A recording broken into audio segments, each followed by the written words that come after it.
The Wonderful Wizard of Oz, Chapter 9, The Queen of the Field Mice. "We cannot be far from the road of yellow brick now," remarked the Scarecrow, as he stood beside the girl, "for we have come nearly as far as the river has carried us away."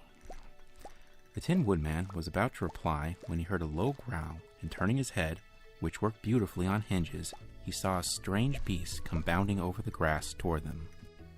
It was indeed a great yellow wildcat, and the Woodman thought it must be chasing something, for its ears were lying close to its head, and its mouth was wide open, showing 2 rows of ugly teeth, while its red eyes glowed like balls of fire.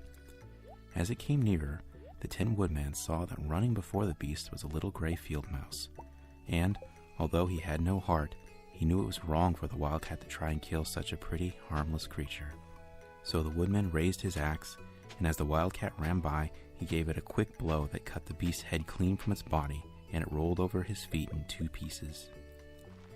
The field mouse, now that it was freed from its enemy, stopped short, and coming slowly up to the Woodman, it said, in a squeaky little voice, "Oh, thank you ever so much for saving my life." "Don't speak of it, I beg you," replied the Woodman. "I have no heart, you know, so I am careful to help all those who may need a friend, even if it happens to only be a mouse." "Only a mouse?" cried the little animal indignantly. "Why, I am the queen of all the field mice." "Oh, indeed," said the Woodman, making a bow. "Therefore you have done a great deed, as well as a brave one, in saving my life," added the queen. At that moment, several mice were seen running up as fast as their little legs could carry them, and when they saw their queen, they exclaimed, "Oh, your majesty, we thought you would be killed. How did you manage to escape the great wildcat?" They all bowed so low to the little queen that they almost stood upon their heads. "This funny Tin Man," she answered, "killed the wildcat and saved my life, so hereafter you must all serve him and obey his slightest wish." "We will," cried all the mice in a shrill chorus, and then they scampered in all directions, for Toto had awakened from his sleep, and seeing all these mice around him, he gave one bark of delight and jumped right into the middle of the group. Toto had always loved to chase mice when he lived in Kansas, and he saw no harm in it. But the Tin Woodman caught the dog in his arms and held him tight, while he called to the mice, come back, Toto shall not hurt you."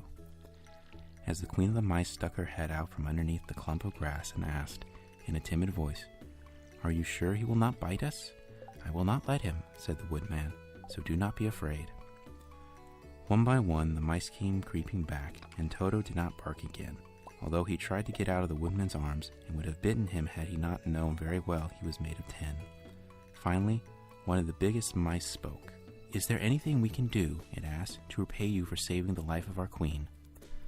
"Nothing that I know of," answered the Woodman, but the Scarecrow, who had been trying to think, but could not because his head was stuffed with straw, said quickly, "Oh, yes, you can save our friend, the Cowardly Lion, who is asleep in the poppy bed." "A lion!" cried the little queen. "Why, he would eat us all up." "Oh no," declared the Scarecrow. "This lion is a coward." "Really?" asked the mouse. "He says so himself," answered the Scarecrow.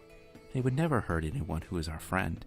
If you will help us save him, I promise that he will treat you with kindness." "Very well," said the queen. "We trust you, but what shall we do? Are there many of these mice which call you queen and are willing to obey?" "Oh yes, there are thousands," she replied. "Then send for them all to come here as soon as possible, and let each one bring a long piece of string." The queen turned to the mice that attended her and told them to go at once to get all her people. As soon as they heard her orders, they ran away in every direction as fast as possible.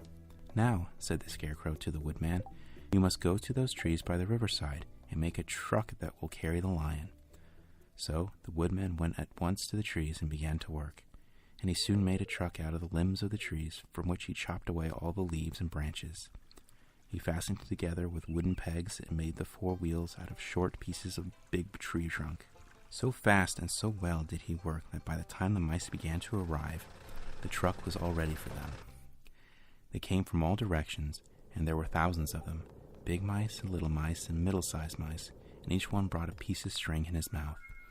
It was about this time that Dorothy woke from her long sleep and opened her eyes. She was greatly astonished to find herself laying upon the grass, with thousands of mice standing around and looking at her timidly. But the Scarecrow told her about everything, and turning to the dignified little mouse, he said, "Permit me to introduce you to Her Majesty, the Queen. Dorothy nodded gravely, and the Queen made a curtsy, after which she became quite friendly with the little girl. The Scarecrow and the Woodman now began to fasten the mice to the truck, using the strings they had brought.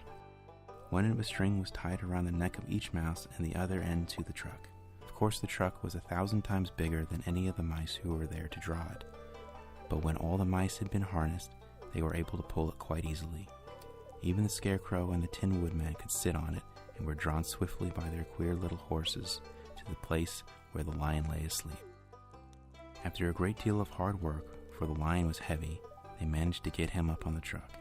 Then the Queen hurriedly gave her people the order to start, for she feared if the mice stayed among the poppies too long, they also would fall asleep. At first the little creatures, many though that they were, could hardly stir the heavily loaded truck, but the Woodman and the Scarecrow both pushed from behind, and they got along better. Soon they rolled the lion out of the poppy bed to the green fields, where he could breathe the sweet, fresh air again, instead of the poisonous scent of flowers. Dorothy came to meet them and thanked the little mice warmly for saving her companion from death. She had grown so fond of the big lion she was glad he could be rescued. Then the mice were unharnessed from the truck and scampered away through the grass to their homes. The Queen of the Mice was the last to leave. "If ever you need us again," she said, "come out into the field and call, and we shall hear you and come to your assistance. Goodbye." "Goodbye," they all answered, and away the Queen ran, while Dorothy held Toto tightly, lest he should run after her and frighten her. After this, they sat down beside the lion until he should awaken, and the Scarecrow brought Dorothy some fruit from a tree nearby, which she ate for her dinner.